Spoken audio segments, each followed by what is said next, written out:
And we are live on the week 7 Monday Night Football Showdown slate. I got one of my favorite Win Daily guys in the entire world. I've only met a couple of these Win Daily guys. They're infamous, famous, whatever you want to call it. My guy, Draftmaster Flex, Joel, one of our biggest players on Win Daily. Joel, welcome to the show, man. Jason, thanks for having me on. Always a pleasure to get to share the show with you. Yeah, man. I only come out for the big guns, and you're one of the big guns. So, man, happy to have you on. So let's break down this slate, man. Look, there's some weather. It's gonna be not as bad as last night's game. It will be raining most of the game. It's gonna be wet most of the game, but it's not gonna be like a torrential downpour.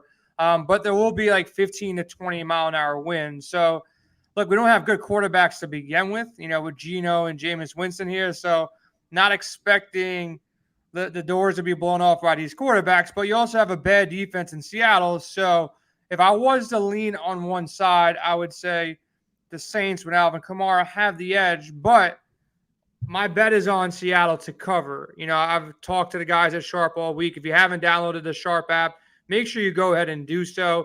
The line's up to 5.5, and pretty much most of our cappers are on the Seattle side. So I got a bet riding on 5.5 for the Seahawks.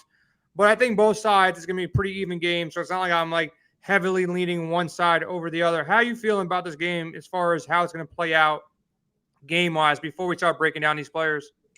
This game was a slop fest before we even knew it was going to rain. It was just Geno Smith playing quarterback, Jameis Winston on the other side. This was going to be a sloppy game. Now with the rain, I don't know. It doesn't really change much for me. This is going to be a weird game either way.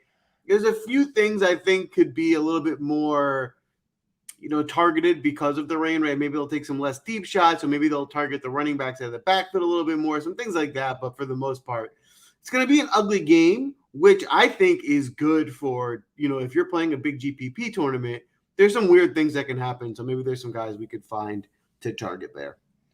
Yeah, so let's look at it, man. A couple things to get out of the way. Alex Collins is active. So he was questionable coming in. He is active. And then also Traquan Smith. He has also been activated as well. So it looks like him and Callaway are the top dogs. There was some value that I was looking at earlier today. As crazy as it sounds, little Jordan Humphrey. If Traquan was out, he was the guy that I had penciled in as a nice $200 salary saver. With Traquan in now, changes things. I'm not saying that Traquan's going to come in and take all the snaps away. I was also looking at Kenny Stills. Joe, what's your thoughts on these two guys now with Traquan playing and activated in this game? Do you have any interest in the wide receivers that were more of these fringe types of plays like Humphrey and Stills? Yeah, I'm not really interested in Traquan, and you're right. It's more there's less snaps for Humphreys and Stills to make them as intriguing. Stills, he just always seems to find a game or two where he pops. He'll get some routes here. So I'll, at his, next to minimum salary, he's worth taking a shot on in a few GPPs. But I guess if that's the thought, then you want to go for a big play guy, right? Someone who can maybe catch a 50-yard touchdown or something like that. So I don't feel like we're going to get that. I mean, Humphrey's a big guy, so you might get a red zone target, but I don't think he'll get a 50-yard score. So I think Stills would be my lead. Okay, so let's go to the top dogs, man. Let's talk about these captains. Look, Kamara is the clear option. He's like the only guy in this game that can pretty much do everything on the field. Like he is everything. He really is everything on this team. Jameis Winston really has to dump the ball off to him, and then he's off and running. He's had some good games. He hasn't had his, trademark game of the year yet. This is probably going to be it. Seattle, they're bad. Their rush defense is bad. Their passing defense is bad. Almost Kansas City Chief bad, but not that bad. But Kamara is the top dog. Look, if you're playing cash and you're silly enough to play cash games in showdowns, Kamara would be my cash game showdown captain. And he'll probably still be my favorite captain. I'll take some shots elsewhere, but Kamara is the guy. If you can make it fit, and we'll figure out ways to make it fit, but if you can make it fit, look, he is the guy you want in your captain spot. He's got the highest ceiling. He is the highest projected, on our optimizer right now. And he's clear cut above the rest. He's projected on the optimizer for 23.7 points. And these quarterbacks, Jameis is at 16, Geno's at 15, DK Metcalf at 15, Tyler Lockett at 13, and Callaway's at 10. I think he comes down a little bit with Traquan being, in the game, and Alex Collins at 9.5. Looking at these captains, though, how many lineups are you making tonight, and who are you really rostering the most in the captain spot? So for me tonight, I'm only playing a handful of lineups. I'm going after a big GPP. So I'm looking to get weird, right? Like no point of going with Kamara captain because there's going to be 50,000 entries with Kamara captain, and having to beat those 50,000 seems impossible. So my ways of getting weird are going to be, I like looking at the New Orleans tight ends. I think those are guys that can maybe catch some passes. If the thought is it's going to be hard to get the ball downfield because of the weather, maybe they'll catch a bunch of short throws and score a touchdown, which could get us to value. And then on the other side of the ball, it's similar. The ancillary players on Seattle, right? I think even with Collins playing, I think that helps because I like DJ Dallas, thinking maybe they go behind and they have to throw. And, Geno Smith doesn't look like a guy that wants to throw to, 50 yards downfield every time. So last week he threw 5 times to DJ Dallas. If he's going to get that many looks out of the backfield as the pass catching back, I think he could be an interesting way to get different. Yeah, Dallas is a guy that I played last week. I had a pretty solid lineup going in, and Dallas carried me late. Game script says, look, Vegas has them trailing by 5.5 points. I think it's going to be a tighter game throughout. So if they're trailing, Dallas is the guy that's going to, go out there and get more of the coming from behind types of looks. So I like the call on Dallas. His price, creeped up a little bit here. It's not like the same place it was the past couple of weeks where he was super cheap. Like you got him at $200 or $400. So he's creeping up here. He's at $700-800 in the captain spot. He's at $5,200, in the flex spot. I like him over Traquan in that position. You spoke about these tight ends, man. Talk about which tight end that you actually like, though, because I don't know, man. I don't know if I can buy into these tight ends, especially in the captain spot. You're looking to put a tight end at captain, or you're just looking to flex out some of these tight ends? You can go either way. The thing is, there's only one, to me, clear cut. Like the obvious play is Kamara, right? But I'm not interested in Metcalf and Lockett with Geno Smith playing quarterback. I think their upside is really limited. So I'd prefer to take a shot on the tight end because if we're thinking they only score 2 touchdowns, maybe 3, like a slop fest, low-scoring game, there's going to be such a bigger value in a big tournament if you nail one of those touchdowns and it's not, one of the Lockett or Metcalf or one of those guys. So that's how I'm leaning, is they try and take a shot. I think Everett's in play if you want to take a shot on the Seattle side, but I don't love Everett as much. I think Troutman's the way I would go for New Orleans. It seems like they're trying to get him more and more involved, whereas he was almost non-existent to start the year, and now he's catching more and more passes. So right now I'm leaning Troutman. So you got Troutman in the captain spot. Really interesting. I don't know if I'm going to go that deep, man. I'd rather take a shot at one of these $200, $400 guys, or Kenny Stills, or looking at these defenses potentially here. What's your thoughts on defense, in a game like today? I actually rostered both defenses last night. I had both Colts and San Fran. At one point, I was pretty close to first, but that I faded Pittman, and Pittman catching that last touchdown kind of hurt me. So I had everything else perfectly in play. I had Eli, in the captain spot, both defenses, and I was feeling pretty good until that and I had Jonathan Taylor and Carson Wentz. So I felt really good, but Pittman did me in at the end. I dropped down a little bit, but I don't know if I can go tight ends, man. I don't have the courage to put him in a captain spot, but I do think they're valuable for sure. Look, like you said, the over-under in this game is 41.5. It's not a game which, 2 bad offenses, with the Saints rolling out Jameis Winston, Seahawks rolling out Geno. Geno hasn't been bad. I'm looking to fade Geno here, though. He hasn't been rushing. Last game versus Pitt, he ran the ball 1 time. The game before that, versus LA, didn't get a full complement of time, but he only ran the ball 3 times. So if he's not running the ball, he really doesn't have the upside. And the Saints side of the defense is the better side here, especially against the pass here. So I'm going to lean to fade Geno Smith here and play Jameis. I think Jameis is more viable against the Seattle, secondary, which is pure trash. So my initial build had Kamara in the captain spot and Jameis Winston following him up.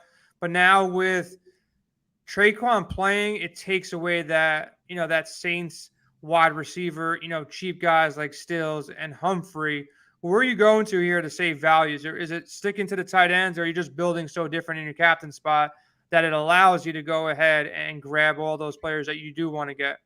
Well, I do think that quarterbacks lose a lot of value in a low-scoring game, right? Because for quarterbacks to reach value, they got to reach 300 yards. They got to throw for multiple touchdowns, because one touchdown and 100 yards is way more valuable out of a receiver than the quarterback throwing 100 yards in a touchdown. So you'd rather have the patch catcher than the thrower in what looks like a low-scoring game. I'm okay with fading both quarterbacks here. I don't think, especially in the rain, I don't think it's going to be easy to air it out. So I'm not interested. And I normally am like, no, I don't play defenses in Showdown. I hate it, because the biggest issue with playing defenses in Showdown is, what are you rooting for, right? You're rooting for nothing to happen. You're watching the game and you're like, oh no, don't score. I need a defense. So I think that's what makes it challenging. But I guess if there is a time where it makes sense, it's probably today, when this slop fest where the ball should be slipping all over the place. And without a lot of expected offensive production, you might not need a defense to go off as much for them to be in the winning lineup. So I think New Orleans is the defense I would go for here, but I'd be okay with either one. But this is a rare week for me where I normally am not on defenses in the Showdown slates.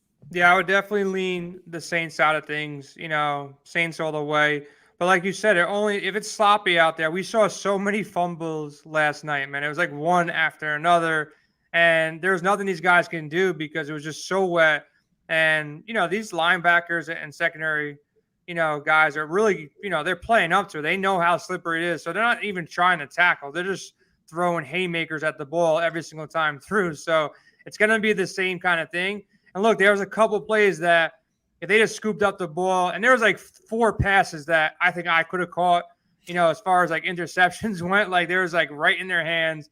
So there's going to be a lot of turnovers here. Nobody broke one for a touchdown yesterday.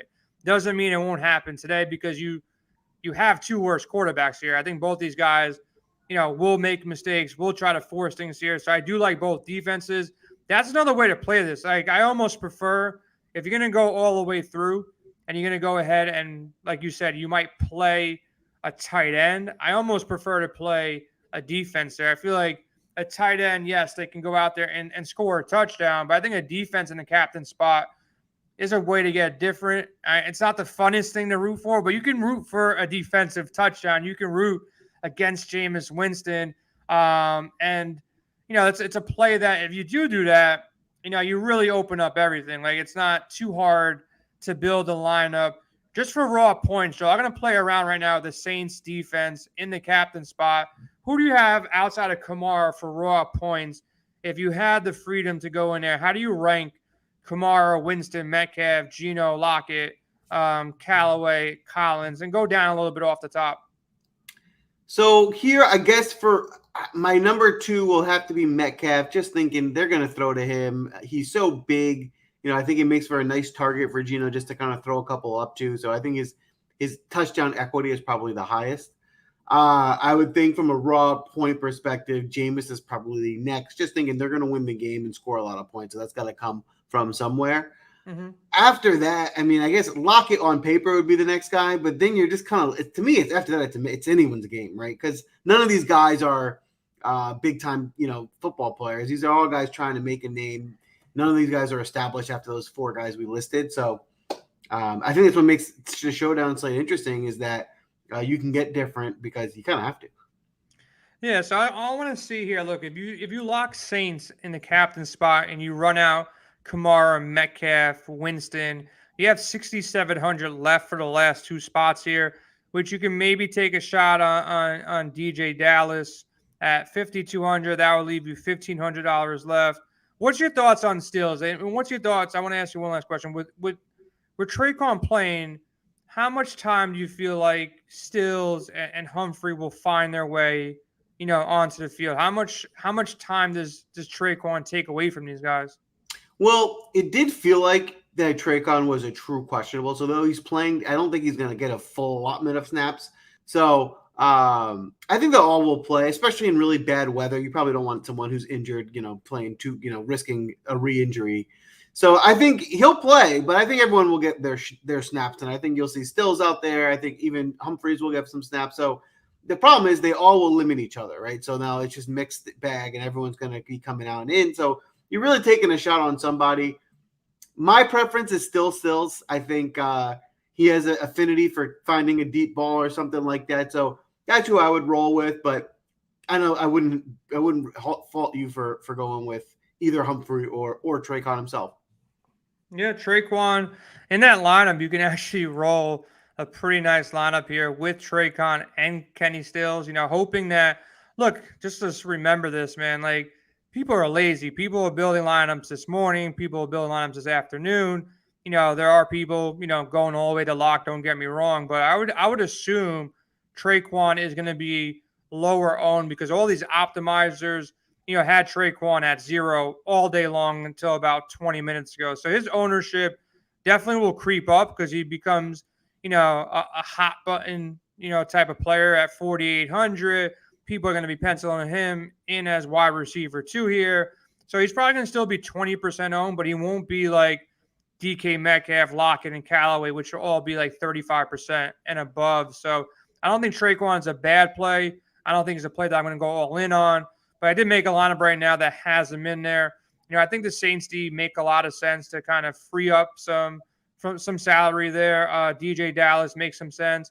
Who do you think is going to be on this Millie Maker or tied for the Millie Maker lineup? Who's going to be the differentiators that you already said it's tight ends in the captain spot? If you hit that, more power to you. But what do you think in regards to who's going to have a shot to be on this Millie?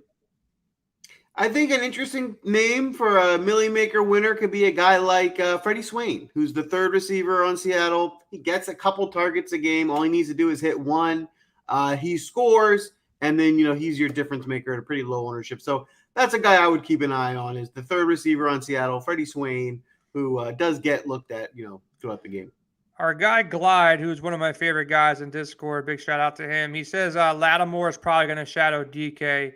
Lattimore being, Saints' best, corner out there. What's your thoughts here in potentially fading DK? Look, you have Geno Smith throwing to him. Then you got him popular. Then you got Lattimore. Then you got the weather. What's your shares of DK? Are you locking him into most, or do you think this point by Glide makes a lot of sense here to kind of come off some shares of DK?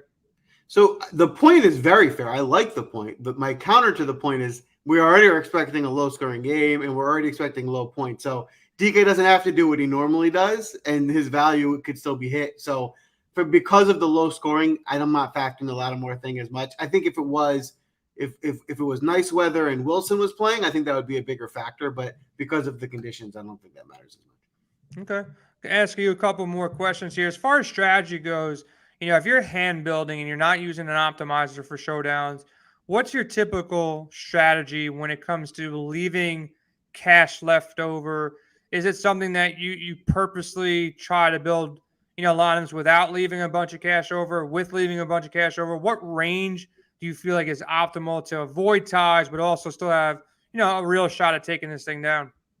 So the way I approach it is I don't look to leave cash over, but I don't force spending all my money, and I have no issues leaving $2,000-$3,000 on the table. Totally fine in the showdown slate because, if you're playing cash, maybe I wouldn't do that. But if you're going for a GPP, you got to be weird. If you're going to beat hundreds of thousands of people in one game, it's going to be different. So that's a way to do it.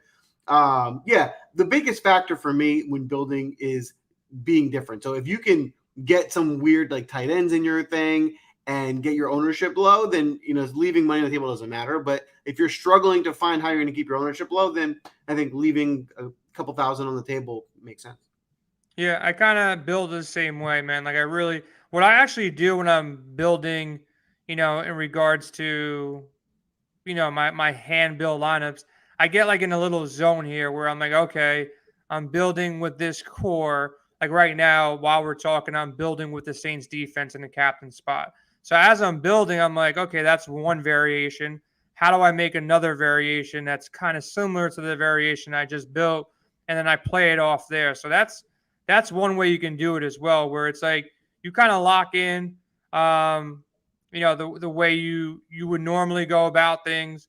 And then as you go through, it's really tough to just build one lineup and cash it every single time. So you got to figure out a way to, build a couple extra, and whatever your bankroll is. So if you're willing to spend $10 and take some shots, I would definitely suggest building 5 $2 lineups over building one $10 lineup, because it's really going to be tough to go out there and cash in a showdown slate. Like, I wouldn't risk much of my bankroll, on a showdown slate too. I know you just went out there and, you had a bad Sunday or a good Sunday, whatever the case may be. Don't allocate too much of your cash to showdowns. I would say less than 1% of your allocation should be showdowns. If you're a big time player and you're playing a ton of volume, do what you want. But if you're trying to build a bankroll, definitely save your cash for showdown. I mean, for NBA, the regular, full week of NFL on Sundays. That's, my biggest suggestion to go out there and attack these showdown slates. Joe, any other wise words of wisdom that you got when you're going out there and you're building these GPP lines for showdowns? Yeah, I can't stress this enough. It's a biggest waste of money to just play all the best players, and then even if you hit, you're going to tie with everyone, and you're not going to win that much money anyway. So if you're going to go after a big GPP, you have to be different. You have to take some chances. That's the only way to play these showdown slates. What I like to do is try and either play the main popular guys with a couple real deep dives that's going to be like barely owned, or just go more mediocre. Do like don't play any of the top 5 guys, and then just play all the rest of the guys, right? That could maybe have a bigger day. But if you try and play, Kamara, Metcalf, Lockett, and Winston, you're just going to, even if you win, you're just going to split money. You'll never win anything. So, just be different. No, I think that's a pretty strong statement right now. Be different. My gut right now, after talking to you, going back and forth and really thinking about this slate a little bit more, I got more Saints defense than anything else. Even though I bet, I went ahead and bet the Seahawks at +5.5. I actually like the Saints defense a bunch in the captain spot. If not in the captain spot, I'm not going to go with these kickers. There's a time for kickers. This is not the game for kickers. Kickers are great because a lot of people take shots at these like $3,000 guys, and the $3,000 guys don't go ahead and score any points. You're hoping for a catch. You're hoping for a tight end touchdown. But in a typical game when, there's not 20-mile-an-hour winds, it's not going to rain the entire time, kicker kicks 2 or 3 field goals, you're locking in 6 to 10 points right there, extra points. You're getting those in. So I always love kickers for value. I think kickers are the safest values, especially if the over-under like 45, 48, and you're trying to pay up for these like higher-priced quarterbacks, running backs, wide receivers, whatever. Kickers do it. This is not the game. It's not a good place to kick in, even if the weather is nice in Seattle. It's just a tough place to kick. And then on top of that, you got 20-mile-an-hour winds. And you have kickers who, they're not like great kickers either. One guy I think is getting called up from Brian Johnson. I'll be totally honest with you, Joel. Never even heard of this dude. So you're coming into a game off a practice squad to go ahead and kicking 15 to 20-mile-an-hour winds, for a team that really needs a win. It might be a tight game. There's going to be pressure on this dude. So I'm off of Brian Johnson. Myers knows how to kick. But I just don't see Seattle scoring a bunch of points. So they're projected to score 18 points here. So now we're talking, potentially, maybe a field goal or 2, maybe a couple extra points here. So this is a game to fade the kickers for me.